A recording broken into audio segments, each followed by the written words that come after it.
Kime uri hano urishinze iki kubagaza hano?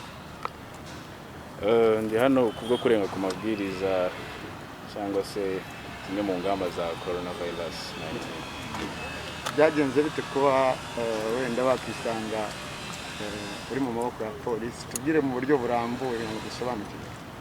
Ndibaza mu buryo burambuye benshi mwarabyanditse cyangwa se murabizi, ariko wenda muri details nkeya ni baby shower yabereye mu rugo iwanje. Actually ni surprise bakoreye mu mihango yo kugira ngo twitegure nyine ya baby shower nko mubyumva. So ndumva muri make ni ibyo ngibyo byabaye, hanyuma turenga ku mabwiriza, abantu baza mu rugo ari benshi, yani muri iyo sense. Wenda watubwira abantu mwari muri kumwe n'abantu mubana mu gipangu cyangwa ni inshuti za madamu n'izawe za? Actually ubwo navuga ko ari inshuti z'umuryango, ntabwo tubana mu rugo, ni inshuti z'umuryango zaraje mu rugo iwacu. Uyu munsi uricuza ikirere cyo? Ndicuza kuba digere yanyu nambaye amapingu, ntangaye message nk'ingi, ntabwo ari ikintu cyiza, kandi nakabaye wenda ntangaye ndi positive message nko kugira ngo afanda tubwire ko twananiranye turenga ku mabwiriza, hari bamwe batabonetse. So urumva ko ni ikintu kibi abagombye kuba ngaragara. Hari mwari bangahe kuri afande avuga ko hari abatarabonetse, arabura bangahe ko hano muri batanu? Nkuko yabivuze arabura abo batatu nyine.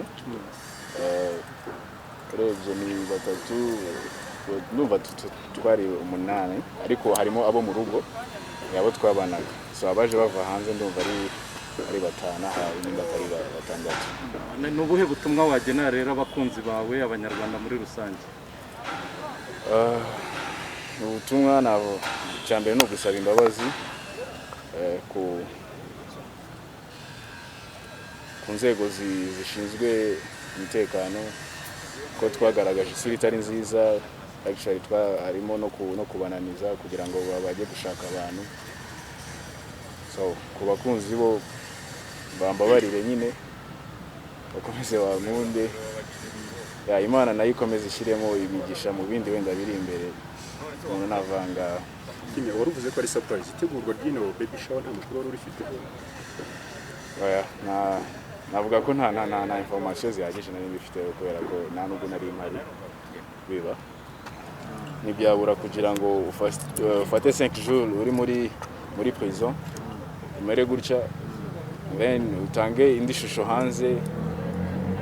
Moralma uko biri kose ari ikigabanuka, ariko umuntu abagomba kwita yegura umutwe nyine agashaka kugira ngo arebe uko azongera gutanga message nziza no kongera kwereka abantu ko yahindutse.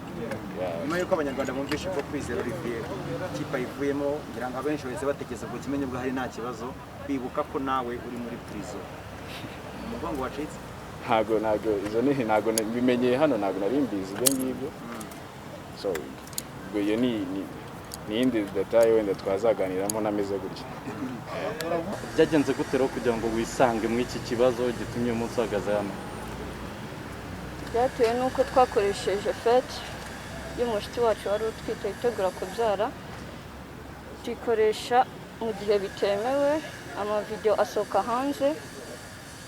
Rero ubuyobozi baradukurikirana, baradufata kugira ngo duhanire amakosa twakoze.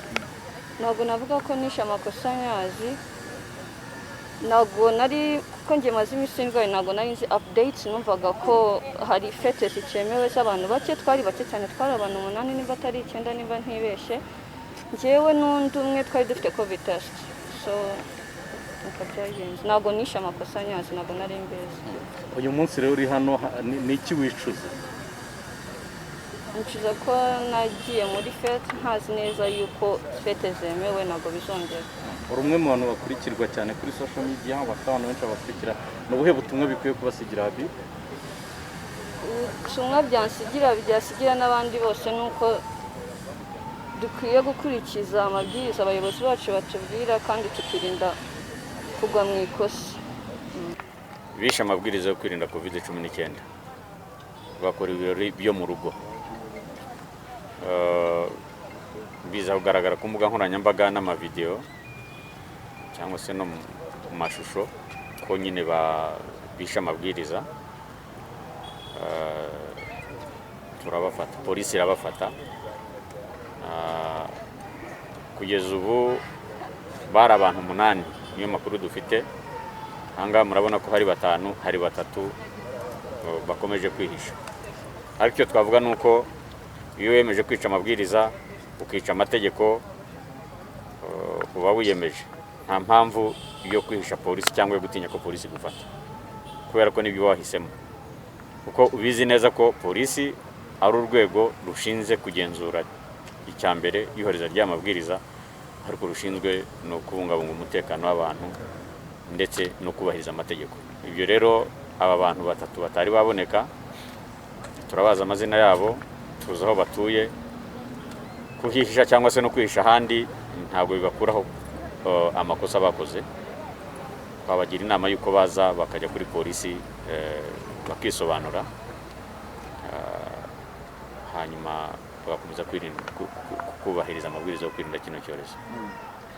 Nyuma y'itangazo rimaze iminsi risohotse risa naho rishyiraho inyoroshyo umuntu ashaka gutegura amakwe, ibirori cyangwa se n'ibindi bitandukanye, rihuriza hamwe abantu batarengeje 50. Abangira ngo ko bumvaga ari 8 n'abandi bari gukomora ayo makosa bibeshya ko wenda ibyo bakoze ari byo. Buriya ntabwo ari ubukwe, biriya byitwa ibirori byo mu rugo kandi ntabwo byemewe. Ubukwe bugira uko butegurwa, bugira uko bikora, n'amabwiriza arabisobanura. Ariko niba babyibuka cyangwa nawe mubyibuka, ibirori byo mu ngo ntabwo byemewe. Nibarekere kwitwaza umubare, kubera yuko na video twabonye cyangwa se nabo bazi ubwabo irabigaragaza. Ngira ngo mwabyumvise, bamwe baturuka Kabuga, abandi Gikondo, abandi kuri 12, abandi Nyamirambo, bakagenda bakajya guhura nyine kugira ngo bagire bakore ibyo birori. Ntabwo byemewe rero. Ngira ngo korohereza ibikorwa bimwe cyangwa na serivisi zimwe ntabwo bivuze ko bigomba gushuka abantu bakarenzaho ku buryo bagwa mu makosa bakica amabwiriza yo kwirinda COVID-19. Ahubwo bakwiye kuba bakora ibyemewe bakirinda ibitemewe, kugira ngo n'ubutaha ibyemezo nibifatwa bishobore kuba byadohora n'izindi serivisi zitari zakomorerwa. Cyangwa se niba uko ari abantu 50 nkuko mu mabwiriza bivugwa, bashobore kuba wenda babijana, cyangwa wenda bazavuge bati n'ibiro byo mu ngo biremewe, kubera igihe kizagira byemerwa nkuko byari byemewe mbere y'iki cyorezo cya COVID-19.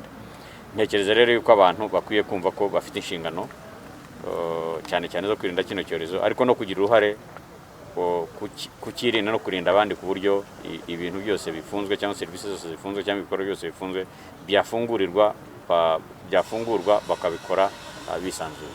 Afande, aba 3 bataraboneka nimuramuka mubonye ndakoreshejwe izindi mbaraga, hari ibihano runaka bari bugenerwe bitari iby'abandi bari bugenerwa, ari kiyongeraho? Nitumara kubafata tuzabibabwira, icyo tuzabivuge tuhageze, ariko barabizi neza yuko atari byiza. Ntabwo kwisha polisi wakoze amakosa ikagushaka ikongera ikagushaka, ntekereza ko nta n'impamvu yabyo. Afande, hamaze kugaragara abantu benshi bagiye bafatwa nyuma y'uko bagiye bakora ibintu bitandukanye, bagafatwa ku buryo bwa video cyangwa se n'ubundi buryo bumwe byo mukoresha. Abantu bari buze kwibaza ku busaze bw'icyaha. Tumenyereye ibyaha bidasaza cyangwa se bikagira igihe runaka bisazira, waba yakoze icyo cyaha wenda agasubira mu buzima busanzwe, yaba yafashwe cyangwa atafashwe. Umuntu ari buze kwibaza ku busaze bw'icyaha cyo kwica amabwiriza kuri bano bantu bafatwa nyuma ariko bararenze ku mabwiriza nyuma bagakurikirana. Nyine uri bukibaza naba batabonetse cyangwa n'abandi babireba, ku bantu babikora wenda ababikurikirana cyangwa bumvise ko 3 babuze, ntibizere yuko bazica amabwiriza nabo bakabura. Ntabwo ari bashobora kuzafatirwa mu cyuho, ariko noneho nabo nitubimenya nyuma nk'uko aba byamenyekana, tuzabashaka tubafate. Ariko n'abazihisha tuzabashaka tubafate nk'uko tuzafata abangaba 3 batagaragaye uyu munsi. Icyo nicyo twakwizeza abanyarwanda. Nibareke rero gushakisha ese ubuzima bw'icyaha n'iryari, hari ibyo amategeko ateganya, hari n'ibyo amabwiriza ateganya. Mu gihe rero abantu bakirenga kuri amabwiriza yo kwirinda kino cyorezo kigihari, barakurikiranwa bazakurikiranwa babibaza. Afande, hari Habiba haje aka kanya Kimenyi ngira ngo yarasazwe hano, natubwira umufunga umeze gute uwizana rero byagiye bimeze gute ko bafatiye mu kasa rimwe umwe aratubwiye iminsi 5 undi tumugeza aje kano kanya kuko nawe yari yabuze n'ubu naba abandi baje none hanga batatu babuze twabakira kuko baba bizanye icyo tuvuga rero nuko bakwiye kwizana polisi tanabashakishije umuntu wizanye ari cyo bimworohereza se kunyurushya cyangwa ntanyurusha cyayo kwina covid sije yoroshye nuko fanda arano mukomeje kwibaza ati ntihakabayeho wenda ubukangurambaga bwo mu midugudu kugira ngo hakomeze inyigisho ntibyaba ari byiza ko tubifatanye namwe itangazamakuru mu bivuge izi nkuru mukuye kuri abantu babiba cyangwa nakimenye ubutumwa babahaye mutuye mu midugudu mutuye mu tugari mutuye mu mirenge mutuye mu turere mu mujyi wa Kigali cyangwa se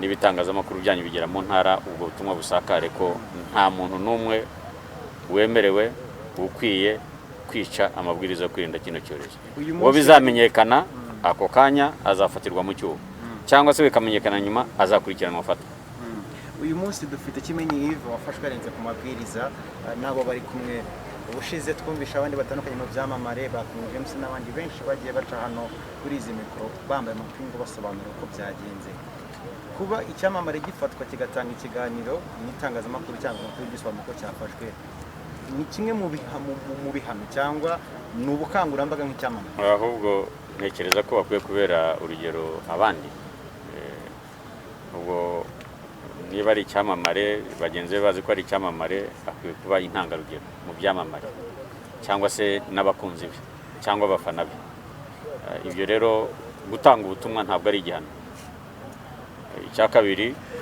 kumwerekana si igihano ahubwo ni ukugira ngo n'abandi bose babirebereho icyo nacyo mujye mukimenya ndagira ngo rero tuvuge yuko inshingano zacu twese reka dufatanye nk'abanyarwanda n'itangazamakuru ubutumwa tubigeze kure ariko abantu ntibirinde kwica amabwiriza yo kwirinda kino cyorezo.